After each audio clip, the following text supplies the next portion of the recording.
જેવી રીતે રાજા પણ કમનસીબે સ્પર્શતું નથી, ગમે તે વેશ સ્પર્શતો નથી. અભિનય કેવો છે? અસંગ છે. તેમાં આત્મા આ બધાથી અસંગ છે. અસંગો અયમ પુરુષ અસંગો નહીં સજ્જતે, એ ક્યાંય પણ જોડાતો નથી. અસંગ કેવો છે? અયમ અજહ જન્મ રહિત. જન્મ ક્યાં છે? દેહમાં છે. હું કેવું છું? અજહ જન્મ રહિત છું. અદ્વય કેવું છું? અદ્વિતીય છું. સજાતીય વિજાતીય સ્વગત ભેદ રહિત. સ્વગત સજાતીય વિજાતીય ભેદ શૂન્ય. એવું છંદો કે ઉપનિષદ કહેવામાં આવ્યું, એકમ એવ અદ્વિતીયમ. એકમ એટલે સ્વગત ભેદ રહિત, એકમ એટલે વિજાતીય ભેદ રહિત, અદ્વિતીય એટલે સજાતીય ભેદ રહિત. આમ સજાતીય વિજાતીય સ્વગત બધા ભેદ રહિત કેવું છું? અદ્વિતીય છું. વિજ્ઞાયતે આ પ્રકારે આત્માનું જ્ઞાન જન્મે છે. પંચકોશેભ્ય આત્મન વિવેક. આ પ્રકારે પાંચ કોશથી આત્માનો વિવેક કરવામાં આવે, આત્માને જુદો જાણવામાં આવે. ત્યારે પછી એ કોઈ આકાર વાળો રહેતો નથી. અત્યારે આ કોષને કારણે આત્મા તે આકાર વાળો જણાય. જો આમાં વિવેક કરવો પડે કે આ સ્ફટિકની અંદર પણ જે આ કેસરી રંગ છે એ સ્ફટિકનો નથી, એ કોનો છે? એ તો વસ્ત્રનો છે. તો ભાઈ સ્ફટિક કેવો બની જાય? નિરંગ બની જાય. અત્યારે સ્ફટિક કેવો બની ગયો? રંગીન બની ગયો છે. પણ રંગ છે ને આ સ્ફટિકને સ્પર્શ કરતો નથી. સ્ફટિક કેવો છે? અસંગ છે. એ પોતે રંગીન ભાસે છે, છતાં પણ રંગનો કોઈ સ્પર્શ નથી. બરાબર ને? અર્થાત એનું મૂળ સ્વરૂપ જે છે શુદ્ધ નિરંગ એ જળવાઈ રહે છે. તેવી રીતે આ બધા કોષ પણ આત્મામાં અનેક બધા ખ્યાલ ઉત્પન્ન કરે છે, પણ આત્મા કહે અસંગ છે. નસીબ જો કે જો આ રંગને કારણે સ્ફટિક રંગીન થઈ જતું હોત તો શું થાત? તો કઈ બીજું દ્રષ્ટાંત લાવવું પડતું આપણે. પણ સ્ફટિક રંગીન ભાસે છે, પણ રંગીન બનતું નથી. આત્મા આકાર વાળો ભાસે છે, પણ આકાર વાળો બની નથી ગયો. એક બહુ એને અંગ્રેજીમાં સેવિંગ ગ્રેસ, એક બહુ મોટા આશ્વાસનની વાત છે કે આ બધા પ્રકારના ભ્રમ છતાં આત્મા કોઈ પ્રકારનું પરિવર્તન થયું નથી. પેલો 10મો છોકરો ભલે ને માનતો હોય કે 10મો ખોવાઈ ગયો છે, ત્યારે પણ ખોવાઈ ગયો નથી. તે રીતે ભલે અનેક પ્રકારની અલ્પતાની મારામાં કલ્પના કરતો હોઉં, પરંતુ કોઈ અલ્પતા મારામાં નથી. આવું પરોક્ષ જ્ઞાન પણ ઘણું આશ્વાસન આપનારું છે. આ પરોક્ષ બને ત્યાં તો કોઈ સવાલ રહેતો જ નથી. પણ મનમાં કશું દુઃખ પણ થાય ને ત્યારે યાદ કરવું. દુઃખ કોનો ધર્મ છે? મનનો ધર્મ છે. શોક કોનો ધર્મ છે? મનનો ધર્મ છે. વિષાદ કોનો ધર્મ છે? મનનો ધર્મ છે. હું કોણ છું? આ મનના ધર્મને જાણનારો છું, અસંગ છું, દ્રષ્ટા છું. એટલું તો આપણે યાદ કરાવી શકીએ આપણી જાતને. તો ભાઈ શોકનો પેલો ઉભરો બહુ વધે નહીં. જે શોકનો ઉભરો એવો આવે ને કે આપણને ક્યાં ને ક્યાં ડૂબાડીને આપણને ખેંચી જાય ને, એના પ્રવાહમાં ખેંચી જાય. આપણે ખેંચાઈ જતા હોઈએ, તણાઈ જતા હોઈએ છે. એમાંથી મુક્ત રહેવા માટે આપણી જાતને યાદ દેવડાવવું. શોક કોનો ધર્મ છે? મનનો ધર્મ છે, મારો ધર્મ છે. હું કોણ છું? શોકનો જ્ઞાતા છું, દ્રષ્ટા છું, અસંગ છું. અર્થાત શોકથી અસ્પૃષ્ટ છે. એટલું યાદ દેવડાવવાથી પણ ઘણો ફેર પડી જાય. મનમાં કોઈ પ્રકારનું દુઃખ જન્મે ત્યારે આ વેદાંતને યાદ કરો. દુઃખ તો હોય જ છે આખો દાડો, એટલે આખો દાડો યાદ કરવું જ પડે. કારણ કે યોગ શાસ્ત્ર કહે છે કે આપણે જેને સુખ કહીએ એ દુઃખ જ છે. આ વિષયમાંથી જે સુખ મારનારું છે એ પણ વિવેક મનુષ્યમાં દુઃખ જ છે. કારણ કે આટલા અલ્પ સુખથી આપણે ખુશી થઈ જઈએ છીએ. કહેવામાં આવ્યું કે ભાઈ આ યત સૌખ્યામ બુદ્ધિ લેશ લેશ શક્રાદયો નિર્વૃતા. આત્મા તો સુખનો આનંદનો સમુદ્ર છે. એને કે લેશના એક ટીપાના પણ ટીપામાં, લેશના પણ લેશમાંથી ઇન્દ્ર વગેરે દેવતાઓ પણ તૃપ્તિ પામે છે. એટલે એટલાથી સંતોષ પામી જાય છે. એટલે એમને બધું મળી ગયું, એને ખબર નથી કે શું ગુમાવી રહ્યો છે. ટૂંકમાં ઘણી વાર બાળક પેલું માંગતું હોય ને, આપણે ઘડિયાળ $2000 ઘડિયાળ છે, મને જોઈએ છે, એને જયારે સમજાવી પડે ચોકલેટ આપી દઈએ, ખુશ થઈ જાય, ચાલો મને મળી ગયું. એને ખબર જ નથી કે એને શું મળ્યું, શું ગુમાવ્યું. આપણે જોયો નાનો નાનો આનંદ મળે, લાગે બસ બધું મળી ગયું, ખબર નહીં શું ગુમાવીએ છીએ. તે ટૂંકમાં જે ગુમાવે દ્રષ્ટિએ આ દુઃખ જ છે. એટલે વિવેક સતત મનમાં ચલાવવો જોઈએ. એને માટે છે વિવેક. ખાલી પુસ્તક માટે નથી, પછીથી આપણે આપણા જીવનમાં એનો ઉપયોગ કરી શકીએ. અને ખાસ કરીને દુઃખમાં તો ખાસ, સુખમાં કદાચ ભૂલી જવાય આપણાથી. સુખમાં યાદ હોય તો બહુ સારું. એટલે કે ભાઈ દુઃખ મેં સુમિરન સૌ કરે, સુખ મેં કરે ન હોય. જો દુઃખ મેં સુમિરન કરે, સુખ મેં સુમિરન કરે તો દુઃખ કાહે હોય. બરાબર. આ સુમિરન કરવાની વસ્તુ છે, સતત યાદ રાખવાની વસ્તુ છે.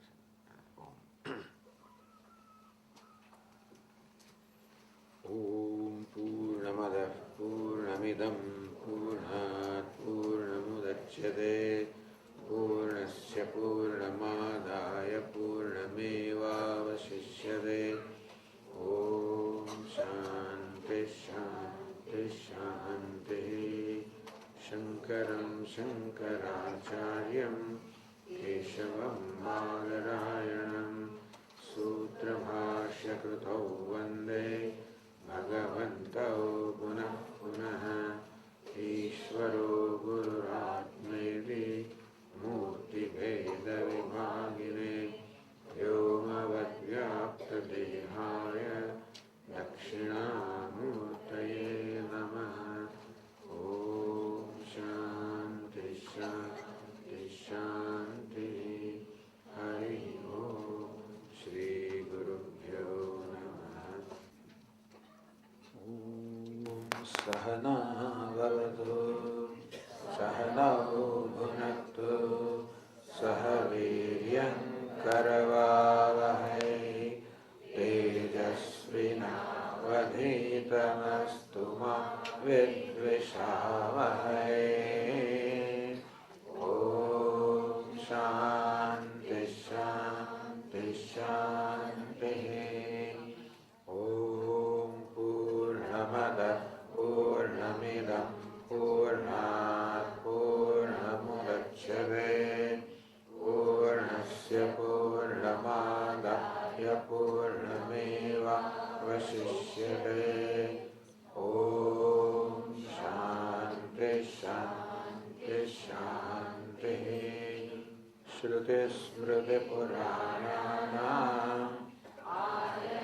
કરુણાલયં નમામિ ભગવત્પાદં શંકરં લોકશંકરં. શંકરં શંકરાચાર્યં કેશવં બાદરાયણં સૂત્રભાષ્યકૃતૌ વંદે ભગવन्तौ પુનઃ પુનઃ. ઈશ્વરો ગુરુરાત્મેતિ મૂર્તિભેદવિભાગિને વ્યોમવદ્વ્યાપ્તદેહાય દક્ષિણામૂર્તયે નમઃ. નીલોત્પલનિભો રામઃ લક્ષ્મણઃ કૈરવોપમઃ માનસે રાયતાં મેતૌ બોધવૈરાગ્યવિગ્રહો.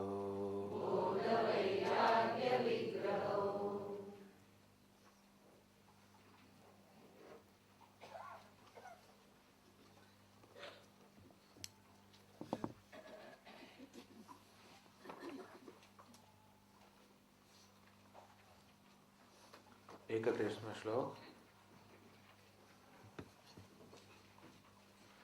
કોશેષ્વયં તેષુ તદાકૃતિઃ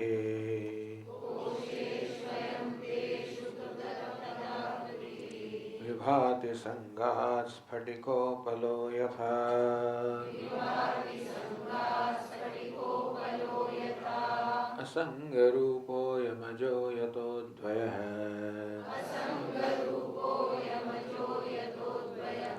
વિજ્ઞાયતેऽસ્મિन् પરિતો વિચારિતે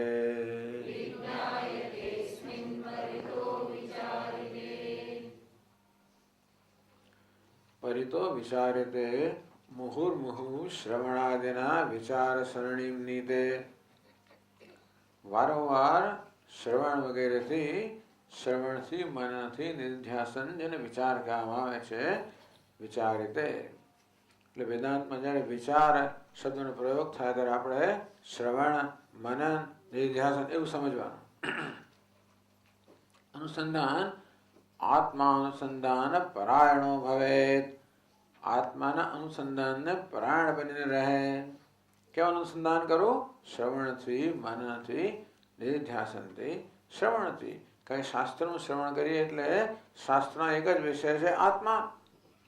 શાસ્ત્રના શ્રવણથી આત્માનું અનુસંધાન થાય. જે શ્રવણ કર્યું છે એનું મનન થાય, માટે એનું વળી અનુસંધાન થાય, એનું ધ્યાન થાય. આ દ્વારા સતત અનુસંધાન. પરિતો વિચારીતે. અને સાથે સાથે એની સાથે તર્કસંમત ચિંતન હોય છે. મનનમાં શું થતું હોય છે કે બીજા બધા તત્વચિંતકો જે પ્રકારના વિચારો રજૂ કરતા હોય એમાં એમના વિચારમાં કે એમના તર્કમાં જે દોષ રહેલો છે એ દોષના દર્શન કરવા, જેથી આપણે ખબર પડે કે એમનું વિચારવું બરોબર નથી. हम ગઈકાલે ચર્ચા કરી કે ચારવાક એમ માને છે કે દેહ જ આત્મા છે, પરંતુ अन्नमय कोश नश्वरत्वात् न आत्मा दृश्यमान है. જે દૃશ્ય હોય એ આત્મા ન હોય, આત્મા દ્રષ્ટા છે. અને તેથી આના દેહ તો દૃશ્ય છે. દૃશ્ય એટલે કોઈક દ્રષ્ટા છે દેહનો, જે આ દેહને જુએ છે, દેહને અનુભવે છે, દેહના દર્શન કરે છે. દ્રષ્ટા હંમેશા દૃશ્યથી જુદો હોય. આત્મા દ્રષ્ટા છે, દેહ દૃશ્ય છે, માટે દેહ આત્મા ન હોઈ શકે. કોઈ કે ઇન્દ્રિયો આત્મા છે, તો ઇન્દ્રિય આત્મા હે તો આત્મા વગર જીવન સંભવી શકે નહીં. પરંતુ એક કે વધારે ઇન્દ્રિય ન હોય તો પણ મનુષ્ય જીવન કરી શકતો હોય છે. એ જ બતાવે છે કે આ જે ચેતનતા છે કે જીવંતતા છે એ ઇન્દ્રિયના આભારી નથી. આપણે જે ચેતનતા અનુભવીએ છીએ એ શેને આભારી છે? તો ચાર વાક્ય એમ કે દેહને આભારી છે. તો ચેતનતા તો મારો ધર્મ છે, આ દ્રષ્ટાનો ધર્મ છે. દેહ તો દૃશ્ય છે, અને તેથી કેમ આત્મા હોઈ શકે? કે ઇન્દ્રિયો દેહને ચેતનતા પ્રદાન કરે છે. ઇન્દ્રિયાણામ ભાવે શરીર ચાલન અભાવાત. કે ઇન્દ્રિયો ન હોય તો શરીરને ચલાવે કોણ? એમ કે આ પગ હોય તો શરીરને એક સ્થળેથી બીજા સ્થળે લઈ જાય. આંખો હોય તે પણ એક સ્થળેથી બીજા સ્થળે માર્ગદર્શન આપે. આમ શરીરમાં જે કે ચલન છે, જે કે ચેતનતા છે, ઇન્દ્રિયના આભારી છે.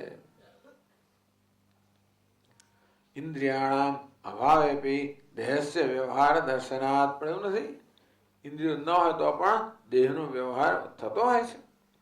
યથા અંગ અંધ પંગવાદે ઇન્દ્રિય અભાવેપી જીવમાનત્વાત. કોઈ અંધ હોય, પંગુ હોય, ઇન્દ્રિયો ન હોય એક કે વધારે, તો પણ આ વ્યવહાર ચાલતો હોય છે. એ બતાવે છે કે ઇન્દ્રિયો વ્યવહારનું કારણ નથી, ઇન્દ્રિયો ચેતનતાનું કારણ નથી.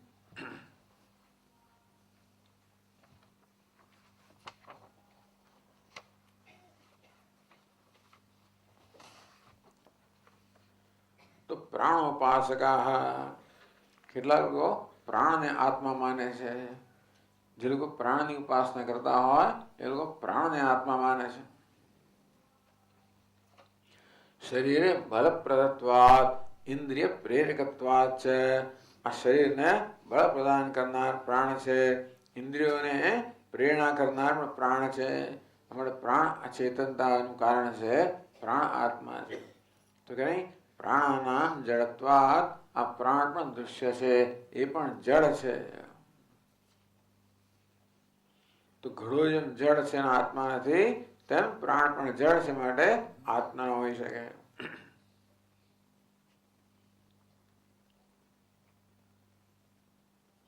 तो कोई कहे कि आ मन आत्मा है इस शरीर में अहंकार ममकार वगैरह स्थापित करना मन है तो मन आत्मा है तो क्या नहीं काम क्रोधादि विकारेण विक्रियमाणस्य आ तो काम क्रोध वगैरह अनेक प्रकारना विकारो मनमा जन्मता હોય છે એટલે મન કેવું છે વિકારી છે આત્મા તો નિર્વિકાર હોવો જોઈએ એટલે મન પણ આત્મા નથી तो बुद्धि आत्मा है तो कहने भाई सुषुप्तो लीयमानत्वेन विलयादि अवस्थावत्वात् घटादिवत तो घड़ो જેવી રીતે ઘડો જ્યારે તૂટી જાય ત્યારે માટીમાં લીન થઈ જાય તો જે લીન થઈ જાય તો ઘડા જેવું હોય અને દૃશ્ય હોય તો બુદ્ધિ પણ સુષુપ્તિમાં લીન થઈ જાય છે તો જેમ ઘડો પોતાનું કારણ માટીમાં લીન થઈ જાય છે તો બુદ્ધિ પણ પોતાના કારણ અજ્ઞાનમાં લીન થઈ જાય છે અને તેથી બુદ્ધિ પણ ઘડા જેવી જ છે એટલે કે દૃશ્ય છે જળ છે માટે બુદ્ધિ પણ આત્મા ન હોઈ શકે તો પછી પેલો આનંદમય જે છે એ આત્મા છે તસ્ય કાદાચિત્કત્વાत् આનંદ છે ને એ તો આવે અને જાય મોટે ભાગે જાય અને ક્યારેક જ આવે એવો હોય છે ને જો આનંદ આત્મા હોય જે સુખનો અનુભવ એ આત્મા હોય આત્મા તો હંમેશા હોવો જોઈએ આ હું તો હંમેશા હોય જ છે એ સુખ જો એ સુખ તો મનનો સ્વભાવ છે આનંદ જુદી વસ્તુ છે પણ આ લોકો જેને આનંદ કહે તો મનની સ્થિતિ છે એ સુખ જે મનની સ્થિતિ છે એ તો મનની સ્થિતિ છે એ આત્મા ન હોઈ શકે મનની સ્થિતિ હોવાના કારણે ક્યારેક આવે અને ક્યારેક જાય આ પ્રકારે આ બધું અનાત્મા છે આ અન્નમય પણ અનાત્મા છે પ્રાણમય પણ અનાત્મા છે મનોમય પણ અનાત્મા છે વિજ્ઞાનમય પણ અનાત્મા છે આનંદમય પણ અનાત્મા છે પરિતો વિચારિતે આ પ્રકારે ચારે બાજુથી વ્યવસ્થિત જ્યારે વિચાર કરવામાં આવે ત્યારે આ પ્રકારનો નિશ્ચય થાય કે આ સર્વ અનાત્મા છે આત્મા કેવો છે आत्मा तो असंग रूप है अज है अद्वय है श्रुति आत्मा विषय शू कहे છે શાસ્ત્ર કહે છે આત્મા તો અસંગ રૂપ है કશા સાથે એનો સંગ નથી કશા સાથે જોડાણ નથી પછી અન્નમય હોય પ્રાણમય હોય કશું પણ હોય જેવી રીતે આ સ્ફટિક છે એને એ કેવું છે અસંગ છે ભલે સ્ફટિક આપણને કેસરી જણાતો હોય છતાં આપણા કેસરીપણાથી અસંગ છે તેમાં આત્મા ભલે આપણને વૃદ્ધ જણાતો હોય વૃદ્ધપણું ક્યાં છે દેહમાં છે આત્મા ભલે દુઃખી જણાતો હોય દુઃખીપણું ક્યાં છે મનમાં છે આત્મા ભલે મહાન જણાતો હોય મહાનપણું ક્યાં છે બુદ્ધિમાં છે અહંકારમાં છે એટલે આત્મા આવો જણાય છે ઉપાધિ શું કરે છે પોતાના ધર્મનો આત્મા પર આભાસ ઉત્પન્ન કરે જેવી રીતે આ કેસરી વસ્ત્ર ઉપાધિ છે એ શું કરે છે પોતાનો ધર્મ જે કેસરીપણું છે એનો આ સ્ફટિક પર લાદે છે આરોપ કરે છે એમ કરીને બિચારો સ્ફટિક એ સ્ફટિક કેવો છે નિર્દોષ છે રંગહીન છે એટલા માટે કોઈ પણ પ્રકારનો રંગીન પદાર્થ હોય એ પોતાનો રંગ એના પર ઉપજાવી શકે એ લીલું પણ દેખાય હતા હા પોપરી આવું પણ દેખાય આપણે દેખાય છે ટૂંકમાં આપણા સ્વામીજી મહારાજ કહે સિટિંગ ડક અંગ્રેજીમાં સિટિંગ ડક એટલે શું કે પેલું બતક હોય ને બેઠેલું હોય તમારે શૂટિંગ કરવું હોય ને તો ઉડતું હોય ને તો એને શૂટ કરવું એને ગોળી મારવી અઘરી છે બેઠેલો પટક કરો મારો સિટિંગ ડકનો અર્થ એ થયો કે જે આ પ્રકારે બધું કરવા માટે અવેલેબલ ઉપલબ્ધ છે તેમાં સ્ફટિક કેવું છે? સિટિંગ ડક છે. એટલે દરેક એનો લાભ લે. દરેક રંગ હોય એ પોતાનો રંગ એના પર જમાવે. પણ નસીબ જોઈએ કે સ્ફટિક કેવું છે? અસંગ છે. અંતે રીતે અન્નમય, પ્રાણમય, મનોમય આ બધા જે છે એ પોતપોતાના ધર્મો છે એનો આત્મામાં આભાસ ઉત્પન્ન કરે. ભલે આ સ્ફટિક કેસરી જણાતો હોય પણ કેસરીપણા સાથે કોઈ સંબંધ નથી. તેમાં આત્મા ભલે દુઃખી જણાતો હોય, બહુ મહત્વનું છે. ભલે દુઃખી જણાતો હોય, ભલે વૃદ્ધ જણાતો હોય, ભલે ભૂખ્યો જણાતો હોય, ભલે આ બધા ઉપાધિના ધર્મો ભલે એમાં જણાતા હોય, પણ આ રંગ માત્ર સ્ફટિકમાં જણાય છે એ સ્ફટિકમાં છે નહીં. તે રીતે આ બધા સંસારના ધર્મો આત્મામાં હુંમાં જણાય છે, પણ હું કેવો છે? અસંગ છે. એ બધે અસ્પૃષ્ટ છે. ભલે ને પેલા અભિનેતામાં ભિખારી દેખાતો હોય અને રાજા દેખાતો હોય અને પ્રધાન દેખાતો હોય, એ કેવો છે? અસંગ છે. અસ્પૃષ્ટ છે. અજહ જન્માદિ રહિત હૈ. આ જન્મ વગેરે ક્યાં છે? દેહમાં છે. આત્મા તો જન્મ વગેરે રહિત છે. અદ્વય સજાતીય, વિજાતીય, સ્વગત આ બધા પ્રકારના ભેદથી મુક્ત. આ તો આપણે જોઈ ગયા છે સજાતીય ભેદ, વિજાતીય ભેદ, સ્વગત ભેદ. સજાતીય ભેદ એક જ પ્રકારના બે પદાર્થો હોય તો આપણે એક ક્લિપ છે ના પણ, એટલે આમ બંને ક્લિપ કહેવાય છે, પણ બે જુદી છે એકબીજા કરતા, અને સજાતીય ભેદ કહેવાય. એક જ જાતિમાં જે ભેદ રહેલો છે. પછી આ પ્લાસ્ટિકના આની વચ્ચે વિજાતીય ભેદ, બંનેની જાતિ જુદી છે. ત્રીજું સ્વગત ભેદ. આ ક્લિપમાં એક પાંખ્યું પછી બીજું પાંખ્યું પછી અંદર એમ કદાના અવયવો હોય એને કહેવાય આંતરિક ભેદ ને સ્વગત ભેદ. તો હુંમાં કોઈ પ્રકારનો ભેદ નથી. સજાતીય ભેદ કોને ક્યારે કહેવાય? એક હું આત્મા હોઉં અને બીજા અનેક આત્મા હોય તો કેવો ભેદ કહેવાય? સજાતીય ભેદ કહેવાય. આપણે એવું લાગે છે કે હું આત્મા છું, તમે પણ આત્મા છો, અનેક આત્માઓ છે. જેમ સાંખ્ય લોકો માને કે આત્મા અનેક છે, તો એ આત્મા વચ્ચેનો ભેદ કેવો હતો? સજાતીય ભેદ. આત્મા એક જ જાતિ, એમાં અનેક સભ્યો બધા. ગાય અને ગાય વચ્ચેનો સજાતીય ભેદ કહેવાય. તેમાં આત્મા અને આત્મા પણ નહીં, સજાતીય ભેદ નથી. આત્મા અનેકાથી આત્મા એક જ છે. વિજાતીય ભેદ આત્મા અને અનાત્મા જો જુદા જુદા હોય તો વિજાતીય ભેદ થાય. તો કે નહીં, અનાત્મા આત્મા કરતા જુદો નથી.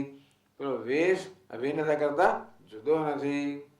અંતેથી આત્મા અનાત્મા કરતા જુદો છે. અભિનેતા ભિખારી કરતા જુદો છે.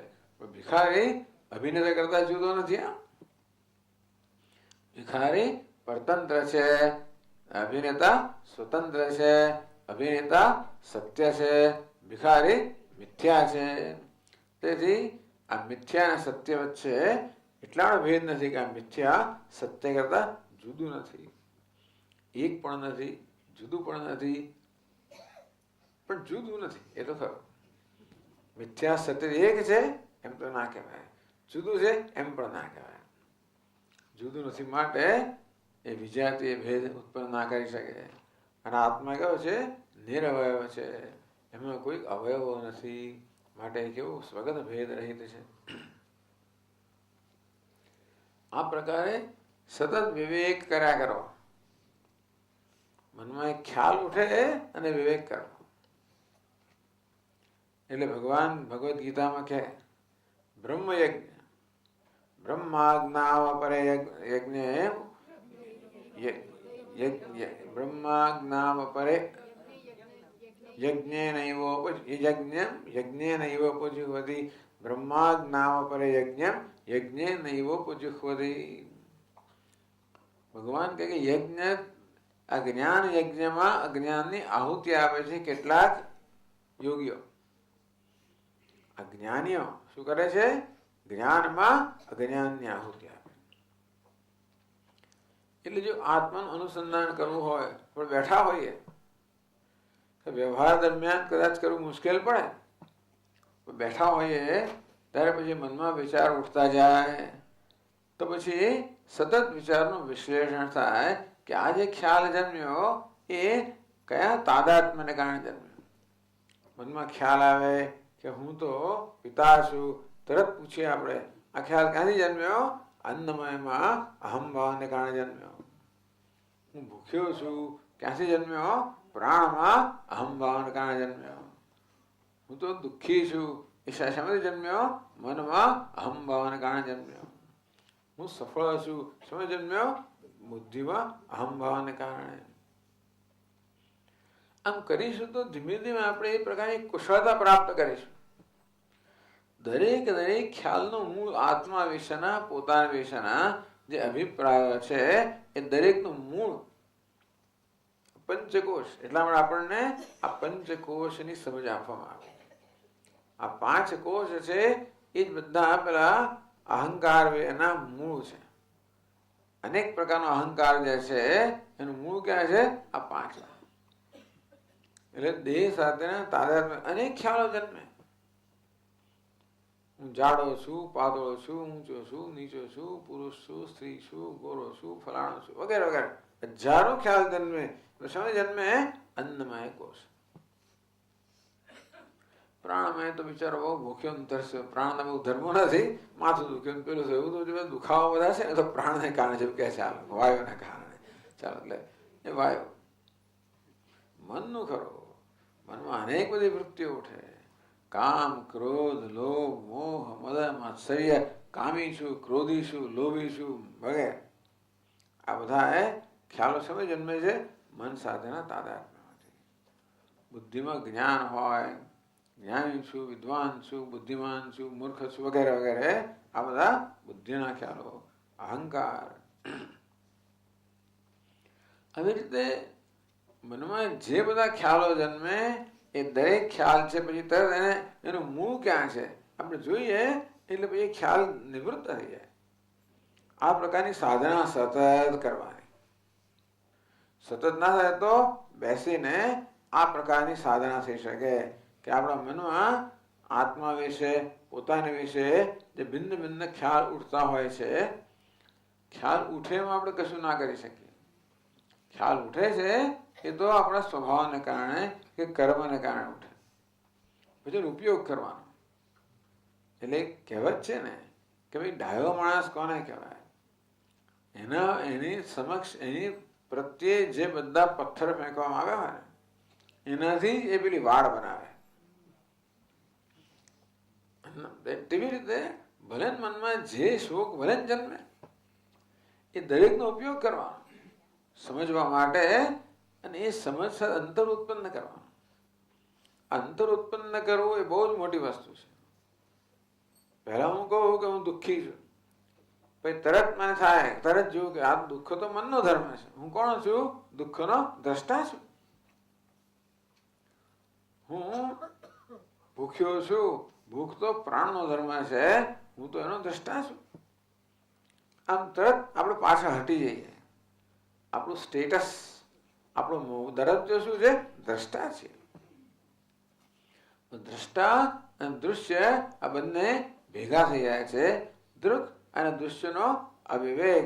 અવિવેક એટલે બેનું જુદાપણું જતું રહે, બંને જાણે એક બની જાય છે. સ્ફટિક અને લાલ રંગ બે એક બની જાય, જુદા હોવા છતાં પણ. તેવી રીતે આ ઉપાધિના ધર્મો આપોઆપ જ જાણે આપણે આપણા પર ઓઢી લેતા હોઈએ છીએ. એક ટેવ પડી ગઈ છે કે શરીર નથી કરતું. આ શરીર તો કહેવાય, તું કહેવાય કે આ કપડું છે એ પોતાનો ધર્મ છે, એ સ્ફટિક પર લાદે છે એમ એને કહ્યું પણ હશે કપડાના કિસ્સામાં. એવું નથી કે શરીર પોતાનો ધર્મ લાદતું હોય, આપણે લાદીએ છીએ. આપણે શરીરમાં અહમભાવ કરીને પછી શરીરના ધર્મો આપણે ઓઢી લઈએ છીએ. એ ન કરવા આપણે સ્વતંત્રતા છે. સ્ફટિકને તો દ્રષ્ટાંતની મર્યાદા હોય, સ્ફટિકને સ્વતંત્રતા નથી. આપણને સ્વતંત્રતા છે કે ઉપાધિના ધર્મોનો આપણા પર આરોપ કરવો કે ના કરવો.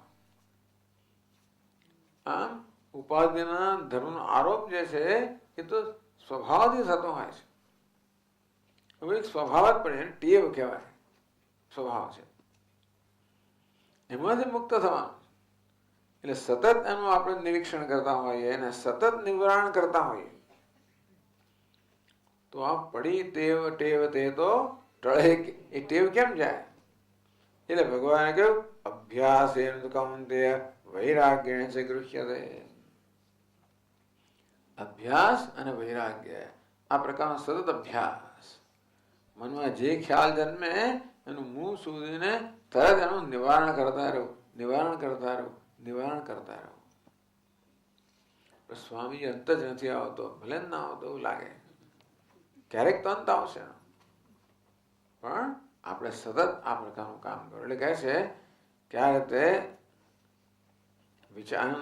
વિચાર કરવાથી તત્ત આકારતા પ્રતીતિ વિરહ, આત્મામાં જે આકાર દેખાય છે, વિશેષતાઓ દેખાય છે, એ ધીમે ધીમે દૂર થતી જાય. વિચાર ફલમ. હવે આગળ 32મો શ્લોક છે, એમાં ત્રીજા પ્રકારનો વિવેક કરે છે. અવસ્થાત્રય વિવેક. શરીરત્રય વિવેક, સ્થૂળ શરીર, સૂક્ષ્મ શરીર, કારણ શરીર એ આત્મા નથી, આત્મા એમને અલગ છે, એ છે શરીરત્રય વિવેક. પંચકોશ વિવેક, અન્નમય વગેરે 5 કોષ પણ આત્મા નથી. હવે છે અવસ્થાત્રય વિવેક.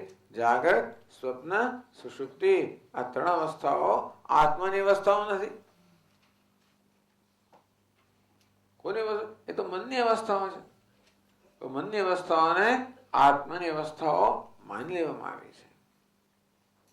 એ વાત કરે છે 32મા શ્લોકની અંદર. બુદ્ધેસ્ત્રિધા વૃત્તિરપી દૃશ્યતે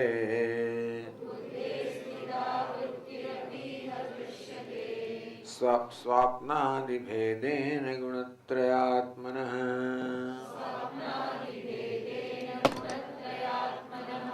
અન્યોન્યતોસ્મિન વ્યવિચારતો મૃષા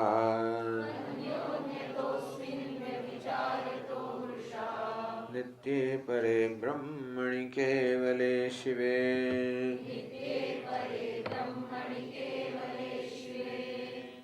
અહીં જરા થોડીક સ્વાની પણ સ્વ હોવું જોઈએ, સ્વપ્નાની. આ નાની પુસ્તિકા બરાબર છે, આ તો જે સંસ્કૃત ટીકાવાળું પુસ્તક છે એમાં સ્વા લખ્યું છે, ત્યાં સ્વ હોવો જોઈએ. હા,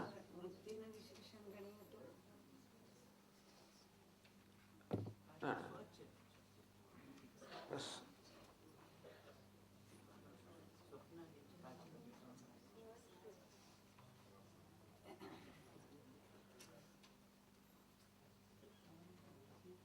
ભેદનું સ્વપ્ન છે ને, જાગ્રત, સ્વપ્ન, સુષુપ્તિ.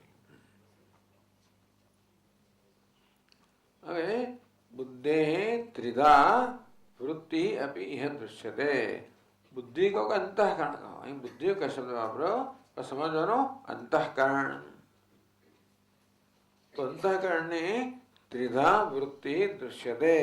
આ ત્રિધા એટલે 3 પ્રકારની વૃત્તિ અવસ્થા. વૃત્તિ એટલે અવસ્થા. અંતઃકરણની 3 પ્રકારની અવસ્થાઓ આપણે જોઈએ છીએ. સ્વપ્નાદિ ભેદેન, સ્વપ્નાદિ કહ્યું, આમ તો જાગ્રત આદિ કહેવું જોઈએ, પણ હવે પ્રાસ અહીંયા બેસે છંદમાં એટલે સ્વપ્નાદિ. સ્વપ્ન જેનો આદિ છે કે જાગ્રત જેનો આદિ છે, જાગ્રત, સ્વપ્ન અને સુષુપ્તિ આ 3 પ્રકારની અવસ્થાઓ છે. કોઈ બુદ્ધિની અવસ્થાઓ છે, કોઈ ગુણત્રયાત્મન બુદ્ધે એવું છે. બુદ્ધિ કેવી છે? ગુણત્રયાત્મન બુદ્ધે.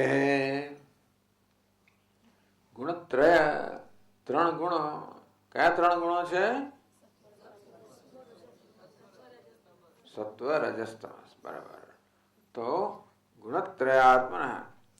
આ બુદ્ધિ શેની બનેલી ખબર છે? બુદ્ધિ આ 3 ની જ બનેલી છે. આ સત્વ, રજસ, તમસ બુદ્ધિના ગુણો છે એમ કહેવાને બદલે આ સત્વ, રજસ, તમસ ની જ બનેલી છે બુદ્ધિ. એટલે કે ગુણત્રયાત્મન. આ 3 ગુણ જેનું સ્વરૂપ છે, આ 3 ગુણો મળીને જ બુદ્ધિ બને છે. ગુણત્રયાત્મનઃ બુદ્ધેઃ ત્રિધાપી વૃત્તિ સ્વપ્નાદિભેદેન ત્રિધાપી વૃત્તિ ઇહ દૃશ્યતે. સત્વરજસ્તમસ આ ત્રણ ગુણો જેનું સ્વરૂપ છે, આ ત્રણ ગુણોની જે બનેલી છે એ બુદ્ધિની ત્રણ અવસ્થાઓ છે. સ્વપ્ન વગેરે એટલે જાગ્રત, સ્વપ્ન અને સુષુપ્તિ આ બુદ્ધિની ત્રણ અવસ્થાઓ છે. બુદ્ધિ સ્વયં શાની બનેલી છે? ત્રણ ગુણોની બનેલી છે, સત્વ, રજસ અને તમસ. એટલે તો આ ત્રણ ગુણોને કારણે ત્રણ અવસ્થા એવું કહેવામાં આવે છે. જ્યારે સત્વની પ્રધાનતા હોય ત્યારે એને જાગ્રત અવસ્થા કહેવામાં આવે. જ્યાં રજસની પ્રધાનતા છે ત્યાં એને સ્વપ્ન અવસ્થા કહેવામાં આવી. જ્યાં તમસની પ્રધાનતા છે એને સુષુપ્તિ કહેવામાં આવી. સુષુપ્તિ બહુ સરળ છે, તમસની પ્રધાનતા છે એ તો સમજાયું છે.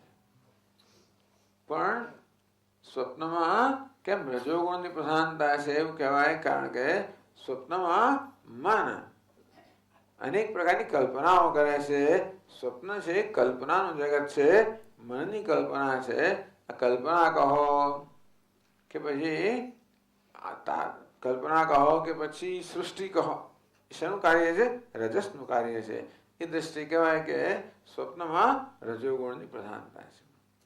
જાગ્રતમાં સત્વગુણની પ્રધાનતા એટલા માટે કે જગત જેવું છે તેવું આપણે જોઈએ છીએ. ક્યારેક ક્યારેક ઉલટું કહેવામાં આવે છે, જાગ્રતને રજોગુણનું ઉપજ કહેવામાં આવે છે, સ્વપ્નને સત્વગુણ ઉપજ કહેવામાં આવે છે. હવે ત્રણ ગુણ ત્રણ જોડવું પડે, આમાં બધી વસ્તુ જોડવી પડે એવું થઈ ગયું છે. એટલા માટે ત્રણ ગુણ અને ત્રણ અવસ્થાઓ ચાલે, એટલે જે રીતે જોડવું હોય રીતે. આ ચાર એટલે જોડવું, પાંચ એટલે જોડવું પડે. અન્નમય પ્રાણમય અંદર મનોમય એમ કે ને પંચ છે ને, એટલે આવું એક તમે મોડલ બનાવો એટલે પછી એમાં બધું ગોઠવવું પડે બરોબર રીતે. આવું મારે કહેવાય નહીં પણ છતાં તમે અમુક કહો છો ના મારે એવું ના કહેવાય.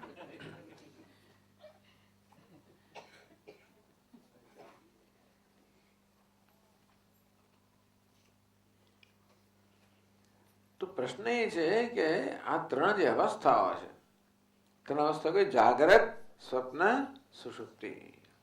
જાગ્રતના અભિમાની આત્માને શું કહે છે ખબર છે? વિશ્વ. સ્વપ્નના અભિમાની આત્માને કહે છે તૈજસ. તેજસ નહીં, તૈજસ આખો સકાર. અને સુષુપ્તિના અભિમાની આત્માને કહે છે પ્રાજ્ઞ. આત્મા તો અભિમાન કરવાનો જ છે. અભિમાન કરવું આત્માનો સ્વભાવ છે. અત્યારે મારા મનમાં કયા પ્રકારનો ખ્યાલ છે? હું જાગ્રત છું. શું કહું છું? સ્વામી જાગો છો કે ઊંઘો છો? જાગું છું ભાઈ. અહીં ક્લાસમાં નહીં, કદાચ રૂમમાં કોઈ પૂછે ટેલિફોન પ્રમાણે કે સ્વામી કેમ છે? જાગું છું. કોણ કહે છે હું જાગું છું? હવે કોણ કહે છે? આત્મા કહે છે. ખરેખર જાગે છે કોણ ખબર છે? આ મન જાગે છે. આ જાગવું, ઊંઘવું, સ્વપ્ન જોવું એ બધું કોણ કરે છે? મન કરે છે. જેવી રીતે આ સ્ફટિક પર આ વસ્ત્રના રંગ વગેરે છે એનો આરોપ થાય છે, તેવી રીતે આ બુદ્ધિના કે મનના આ મનની ત્રણ અવસ્થાઓ છે: જાગવું, સ્વપ્ન જોવું, ઊંઘવું. એનો પણ પોતાના પર અધ્યારોપ થાય છે. એમાંથી આ પ્રકારના ખ્યાલ જન્મે છે, હું જાગું છું. બીજું તો કઈ કહેવાય નહીં. હું સ્વપ્ન જોઉં છું તો કહેવાય નહીં. આપણે તે વખતે હું માનું છું કે હું જાગું જ છું. આપણે સ્વપ્ન જોતા હોઈએ ત્યારે ખબર નથી કે સ્વપ્ન જોઉં છું, ત્યારે પણ હું જાગું છું, છતાં હું તો અંદર હોય જ છે. સ્વપ્નમાં જે પ્રકારની વૃત્તિ હોય છે એ વૃત્તિમાં અહમભાવ ત્યારે પણ હોય છે, ત્યારે પણ હું કરતા ભોગતા વગેરે હોઉં છું, અને ત્યારે પણ સુખ દુઃખનો અનુભવ કરનાર હોઉં છું. સુષુપ્તિમાં પણ હુંની સભાનતા નથી, છતાં પણ હું ઊંઘું છે. એટલે મેં જાગ્યા પછી કહી શકું કે હું સૂઈ ગયો હતો. સૂતી વખતે એવું ભાન નથી આવતું. પણ આ હુંનો સ્વભાવ થઈ ગયો છે કે મનની જે કોઈ અવસ્થા હોય એમાં તાદાત્મ્ય કરવું, એના બધા ગુણધર્મ ઓઢી લેવા, આરોપિત કરવા. એટલે મન જાગતું હોય આ કઈ હું જાગું છું, મન સ્વપ્ન જોતું હોય હું સ્વપ્ન જોઉં છું, મન ઊંઘતું હોય હું ઊંઘું છું. આ હું જાગું છું એવું કહેનાર આત્માને વિશ્વ કહે છે. હું સ્વપ્ન જોઉં છું એવું કહેનાર આત્માને તૈજસ કહે છે. હું ઊંઘું છું એવું કહેનાર આત્માને પ્રાજ્ઞ કહે છે. વિશ્વ, તૈજસ, પ્રાજ્ઞ, જાગ્રત, સ્વપ્ન, સુષુપ્તિ.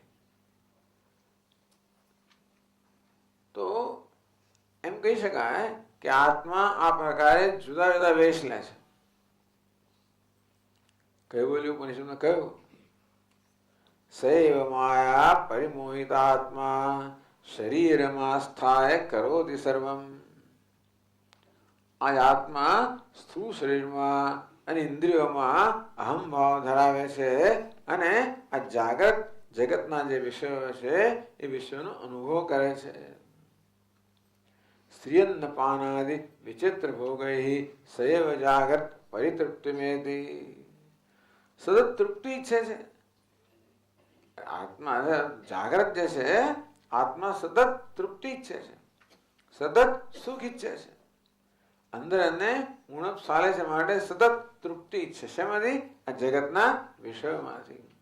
જાગ્રત અવસ્થા કોને કહેવાય? સતત આ જ પ્રકારનો પ્રયત્ન. શું પ્રયત્ન? કે બહાર જગતના વિષયોમાંથી તૃપ્તિ પ્રાપ્ત કરવી. પછી ઇન્દ્રિયના વિષયો હોય, લાગણીના વિષયો હોય, મનના વિષયો હોય, બુદ્ધિના વિષયો હોય, અહંકારના વિષયો હોય, જાત જાતના વિષયો હોય. એ બધા સાથે મારો એક જ પ્રકારનો સંબંધ છે. તૃપ્તિ કેમ પ્રાપ્ત કરવી, મારે એમાંથી કેમ કશું નીચોવવું. દરેક દરેક ક્ષણે મારી આ એક જ જાતની વૃત્તિ હોય છે કે દરેક પરિસ્થિતિ કેમ નીચોવવું, શું સુખ કેમ નીચોવવું. સતત એક જ વસ્તુ એક જ વસ્તુમાં મારું ધ્યાન હોય છે, કેમ સુખ નીચોવવું દરેક દરેક સંજોગોમાં. પરિતૃપ્તિ મેળવી. ઘણી વાર સુખ નીચવામાં સુખને બદલે દુઃખ મળે એ જુદી વાત છે. પણ કોઈ દુઃખ ઈચ્છતું નથી, પણ સુખ કેમ મેળવવું એ જ્ઞાન ન હોવાને કારણે સુખને બદલે દુઃખ મળી જાય છે અને મોટા ભાગે દુઃખ જ મળે છે એ જુદી વાત છે. પણ આપણો ઈરાદો તો શું છે? સુખનો. પરિતૃપ્તિ મેથી સૈવ જાગૃત પરિતૃપ્તિ મેથી. એટલે અનેક પ્રકારના ઇન્દ્રિયોને જે અનુકૂળ હોય કે પ્રિય હોય એ પ્રકારના વિષયનો ભોગ સતત કર્યા કરે છે. આને કહેવાય જાગ્રત અવસ્થા. આ વિવાહ કરનાર કેને કહેવાય? વિશ્વ. આત્મા જયારે જાગ્રતનો વેશ ધારણ કરે ત્યારે કહેવાય વિશ્વ. એટલે જાગ્રત અવસ્થા દરમિયાન આત્મા એક વેશ ભજવી રહ્યો છે. તો આ મનની જાગ્રત અવસ્થાનો એ વેશ ધારણ કરે છે એને કહેવાય વિશ્વ. થાકી જાય વિચારો પછી, જાગી જાગીને થાકી જાય. જાગ્રત અવસ્થા કે સહેલી અવસ્થા નથી. કારણ કે માથા પર બહુ બડો બોજ છે. શેનો બોજ છે? અહંકારનો બોજ છે. દુનિયા પાછી આવી જાત જાતના બટનો દબાયા જ કરે, આપણા કઈ ને કઈ કર્યા જ કરે, સળી કર્યા જ કરે અને નવા નવા બટનો દબાવીને આપણને ઉત્તેજિત કર્યા જ કરે. એટલે થાકી જઈએ. આપણે શું કરીએ? સ્વપ્નમાં આપણું પોતાનું જગત રચીએ. સ્વપ્ને જીવ સુખ દુઃખ ભોગતા સ્વમાયા કલ્પિત વિશ્વલોકે. ચાલો આ બધા આ દુનિયાની ભગવાનની આ સર્જન, ભગવાનનું સર્જન થાકી ગયો તો હવે શું કરું? મારું સર્જન કરું. આપણે કહું મારું કરું. એટલે તને શું સર્જન કરતા આવડે છે? પણ એ જ માથાકૂટ પાડી. સ્વપ્નમાં ભલે આ મન પોતાનું સર્જન કરતું હોય છતાં આપણે એ જ સુખ દુઃખ સ્વપ્નમાં. જો સ્વપ્નમાં માત્ર સુખ જ હોત, દુઃખ ના હોત તો કોઈ જાગવાનું પસંદ ના કરતું હોત, બધા સ્વપ્ન જ પસંદ કરત. પણ સ્વપ્નમાં તો મહેમય થાકી જાય છે. આપણે સ્વપ્ન માણસ થાકી જાય છે. પણ જે પ્રકારના જાગ્રતના સંસ્કાર હોય એ જાગ્રતના સંસ્કાર પર આધારિત વળી પાછા સ્વપ્ન જગતનું સર્જન કરે કોણ? આ મન જ કરે. આ મને જાગ્રત જગતનું સર્જન કરેલું છે, પણ એ સમષ્ટિ બને. અને આપણે કહે ઈશ્વર સૃષ્ટિ, સ્વપ્નને કહે જીવ સૃષ્ટિ, અને કહે વ્યાવહારિક સત્તા, સ્વપ્નને કહે પ્રાતિભાષિક સત્તા. તો સ્વપ્નમાં મન પોતાની સૃષ્ટિનું સર્જન કરે, પણ સર્જન તો કરે સુખની ઈચ્છાથી, પણ મોટે ભાગે દુઃખ જ પ્રાપ્ત. સુખ દુઃખ ભોગતા, સ્વપ્નમાં પણ એ જ સુખ દુઃખ ભોગવનાર. તો સ્વપ્નમાં અહમ ભાવ કરનાર આત્માને કહેવાય તેજસ. ત્યાં કેમ સુખ દુઃખ છે? ત્યાં પણ અહંકાર છે. આપણે જ્યારે જ્યારે સભાન હોઈએ ત્યારે આપોઆપ જ આપણે ઉપાધિમાં તાદાત્મ્ય કરી જ લેવાના, એમ કે અહંકાર જન્મવાનો જ. તો જાગ્રત અવસ્થા સભાન છે એટલે ઉપાધિમાં અહમભાવ થઈ જ જવાના. સ્વપ્ન પણ સભાન છે, માટે સ્વપ્નની ઉપાધિ છે કે સ્વપ્નનો દેહ છે, એમાં અહમભાવ થઈ જ જવાનો. એનાથી માણસ થાકી જાય. અહંકાર થકવી દે, બીજું કોઈ થકવતો નથી આપણને. આ સ્ટ્રેસ શેનું છે? શારીરિક કામનું એટલું સ્ટ્રેસ નથી હોતું. મોટે ભાગે સ્ટ્રેસ શેનું હોય? આ અહંકાર. અહંકાર એક મોટો બોજ છે, એ લઈ લઈને આપણે ફરીએ છીએ અને એને સદા સંતોષવાનો પ્રયત્ન કરીએ છીએ. અને એ તો એવો છે કે સંતોષાતો જ નથી. આજે એક વસ્તુ આપીએ અને સંતોષાય, કાલે એની વસ્તુ આપીએ તો વળી પાછો વિરોધ કરે કે આ નહીં, મારે બીજું જોઈએ, આટલું નહીં વધારે જોઈએ, આ નહીં બીજું જોઈએ. આમ કરીને અહંકાર સતત આપણા માથા પર સવાર થઈ ગયો છે. તેથી સ્વપ્નમાં થાકી જઈએ, એને છોડીએ. શું કરીએ? સુષુપ્તિ. અને ત્યારે અજ્ઞાનમાં, કારણમાં સમગ્ર વ્યક્તિત્વ લીન થઈ જાય. ત્યારે નસીબ જોઈએ કે અહંકાર પણ હોતો